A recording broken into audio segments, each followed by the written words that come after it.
Waouh, c'est chaud. Et là, franchement, je suis mal. J'ai mal au ventre comme jamais. C'est la catastrophe. Et puis, maintenant, faut y aller, quoi. Backstage. Saison 2. Ils sont régisseurs de concerts, bookeuses, managers ou directrices de production. Elles racontent leur métier à travers des histoires improbables, dans les studios d'enregistrement, sur les tournages de clips et les coulisses des plus grands concerts. Dans mon rêve américain pour C2C, par Virginie Dubois. Un podcast de David Comeyas, réalisé par Arnaud Forest.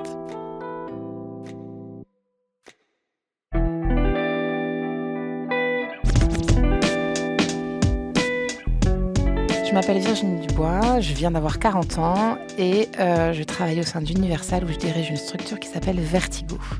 Mon métier, c'est de produire des concerts, de monter des tournées. Et dans ma carrière de bookeuse, j'ai pu travailler avec Ben Mazué, avec Heur, avec Victor Démé, avec Skip the Use, avec Barbara Pravi, avec Terre Noire. Le métier, ça consiste à travailler la musique avec eux, faire des répétitions, si besoin, les accompagner pour trouver des musiciens, faire des auditions. Réfléchir avec eux à ce qu'ils veulent faire, comment on va monter les tournées, dans quelle salle on va aller, quel festival. Et puis après, ça part sur la route. Et effectivement, on se déplace avec eux, on découvrait les festivals dans lesquels ils jouent. L'histoire dont on va parler, c'est une histoire qui a lieu en 2013. Je travaille dans une structure qui s'appelle Furax, avec plein d'artistes français. Et il y a un groupe que j'adore, que j'ai déjà vu une fois dans un festival qui s'appelle C2C. C2C, Coup de Crosse, qui sont donc 4 fois champions du monde de DMC. Champion du monde DMC, ça veut dire que c'est le concours du DJ international. Ils l'ont 4 fois et c'est vraiment de la technique.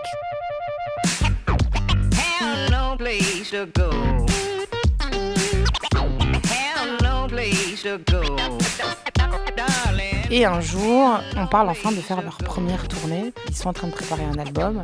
Et du coup, on va monter des concerts pour eux. Chez Furax, je suis la seule, il y a 2 autres bookers garçons et c'est une équipe plutôt masculine avec une administratrice. Donc je suis effectivement la seule femme au booking. Le gérant de l'époque me fait confiance en me donnant ce groupe à gérer. C'est une grosse responsabilité, je pense que je suis prête à le faire et surtout je suis très enthousiaste et motivée. Après, l'environnement est très masculin, les artistes, les équipes techniques, beaucoup de programmateurs en festival. Moi, ma réponse, en tout cas, ça a été de comprendre tous les métiers qu'entourait mon activité. Je posais énormément de questions aux techniciens pour pouvoir devenir une interlocutrice légitime. Et ça, en fait, ça m'a demandé plus de travail, plus d'énergie pour pouvoir être au même endroit, en fait. Donc, j'ai travaillé plus, je pense. Et c'est pas par rapport à mon boss, c'est plus par rapport au milieu, en fait. Montrer qu'en fait, je faisais la fête, mais j'étais capable de me réveiller le matin. Mes tournées, elles étaient impeccables, que j'étais mise parfaite un peu, tu vois. Par rapport à mes confrères qui étaient respectueux et avec qui j'avais beaucoup de plaisir à travailler. Mais peut-être que c'est moi qui me suis imposé ça. N'empêche que c'est comme ça que ça s'est passé pour moi, quoi.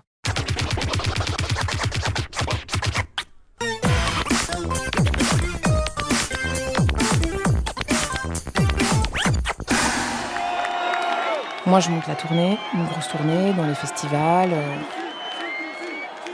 C'est incroyable parce que le public répond, les médias sont là, les gens ont envie de les voir.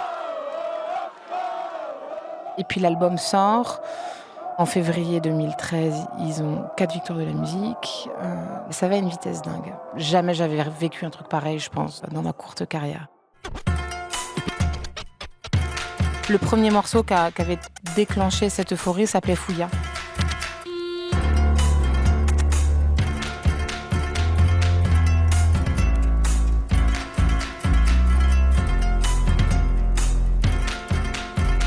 On commence à monter des dates à l'international, en Angleterre, en Europe. Et à un moment, on se pose la question des États-Unis. Montons une stratégie et puis réfléchissons à emmener C2C aux États-Unis. Et là, on se dit, en fait, il faut qu'ils aillent à Coachella.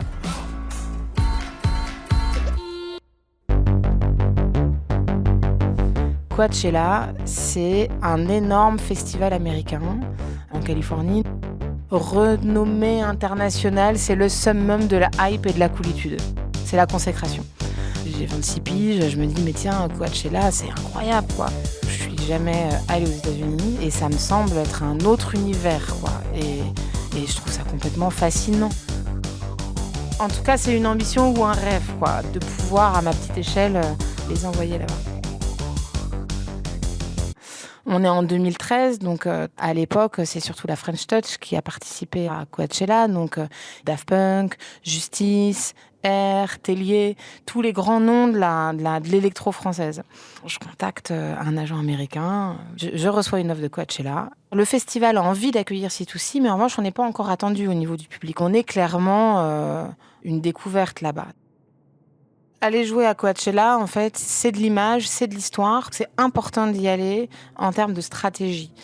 Financièrement, l'offre qu'on a, peut-être qu'on doit rentrer dans nos frais, mais c'est pas l'opération financière du siècle. En revanche, le festival s'inscrit dans le cadre d'une tournée qu'on monte autour. Donc, en fait, on part pour un mois de tournée aux États-Unis. May I have your attention, please? Passenger deplaning United Flight 773 from Denver. Passenger seating on 1A and B left the personal item. Please return back to gate. Coachella, il me propose un slot sur la Sahara Tente, qui était déjà très reconnu pour tout ce qui était EDM et électro. On parle de plus de 10 000 personnes qui peuvent rentrer au sein de cette tente.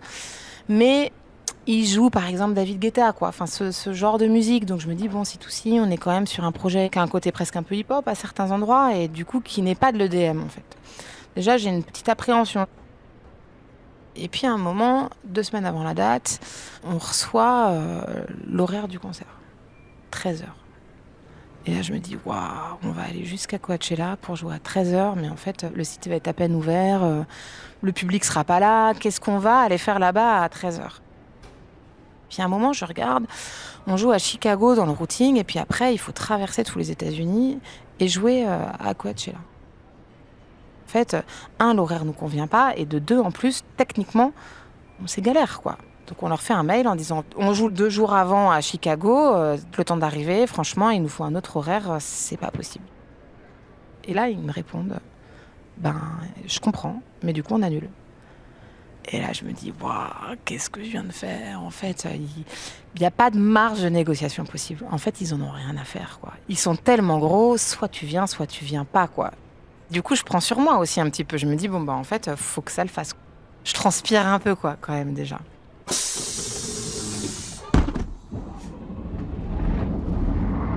Donc on est en tourbus, ça veut dire qu'après le concert, on remonte tous dans le bus, on fait des kilomètres la nuit pour pouvoir avancer le plus vite possible.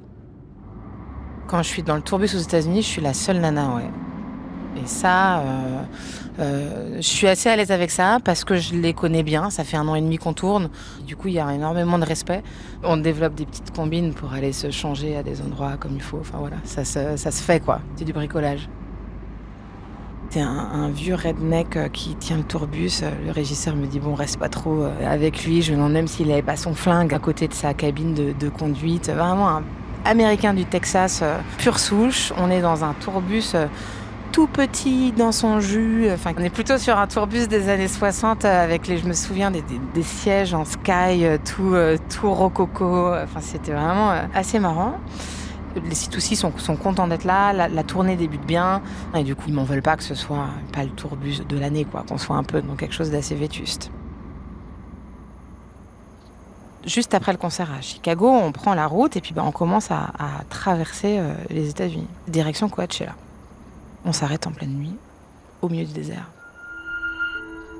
Je me réveille le matin, il y a des coyotes qui passent à côté du bus, mais on est au milieu de nulle part, quoi. Et là, en fait, le tourbus en panne. Petite pression, parce qu'en fait, tu te dis, mais je vais jamais être à l'heure.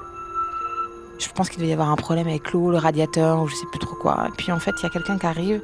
On est amené dans une station-service juste à côté, et il arrive à réparer le bus. Et donc on repart.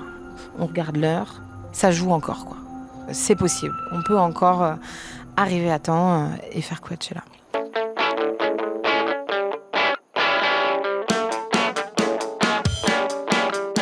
On arrive à Coachella, on est en Californie, donc La météo est incroyable, grand soleil. Je me souviens quand on arrive sur la route, le label il avait pris un énorme 4x3 qui était le panneau publicitaire pour arriver à Coachella. Et du coup on voyait C2C en gros sur la route en arrivant avec leurs 4 visages. On avait l'impression qu'on y était, quoi, que c'était un moment qui allait être incroyable.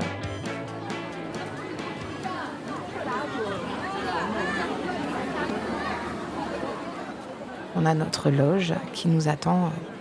C'est des petites caravanes qui sont toutes pareilles, disséminées dans un endroit de backstage. Là, il y a les petites voitures de golf. En fait, on était amenés dans le festival avec des petites golfettes. Et du coup, on traversait tout ce festival qui est gigantesque. C'est un petit peu l'usine. Il y a énormément d'artistes qui jouent et qui enchaînent. Il y a peut-être 5 scènes sur le site. Plusieurs hectares, avec cette image de cette grande roue qui est au milieu du festival. C'est entre le festival et le parc d'attractions, en fait.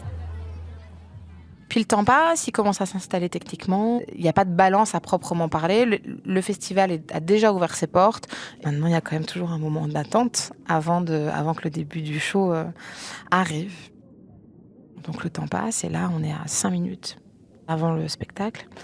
Je regarde en côté de scène et il n'y a personne. Vide. La tente, elle est énorme.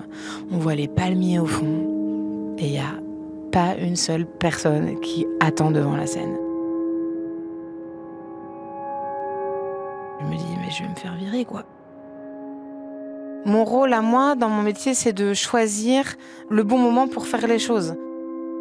Coachella, on aurait pu le faire en 2013, mais on aurait peut-être pu attendre 2014 pour y aller. D'attendre que le groupe soit encore plus connu. En fait, tout est une question de choix. Et à un moment, moi, mon métier, c'est de dire on y va cette année, ça va permettre de rencontrer les partenaires, d'allumer la flamme aux États-Unis et d'inviter des programmateurs. Et donc ça, c'est un choix. C'est un choix qui a été fait par moi. Du coup, quand tu vois qu'il n'y a personne, je me dis waouh, c'est chaud. Et là, franchement, je suis mal. J'ai mal au ventre comme jamais. C'est la catastrophe. Et puis, à un moment, il faut y aller, quoi. Quand t'es musicien, t'honores ton contrat. Maintenant, on nous attend à 13h. Tu peux pas dire « je vais attendre une demi-heure pour voir si le monde arrive et s'ils avaient mal lu l'horaire sur le programme et tout ça ». On est à 2 minutes de monter sur scène. Je vois, je sais pas, peut-être 50 personnes qui arrivent. Franchement, dans une tente de 10 000 personnes, c'est ridicule, mais quand même, ça y est, clac, c'est l'heure. Ils montent sur scène. La première note de musique arrive.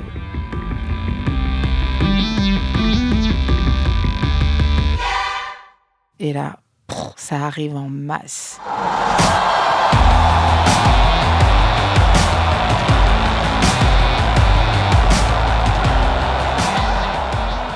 Tous les gens, en fait, qui étaient autour, que je ne voyais pas, sur d'autres shows probablement, en fait. Ils étaient en train de regarder quelque chose d'autre, parce qu'en fait, le site avait peut-être ouvert à 11h du matin ou midi, tu vois.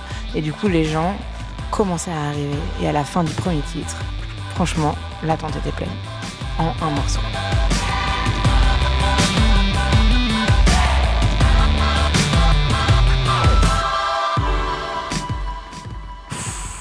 Incroyable, je fais ce métier-là pour ça.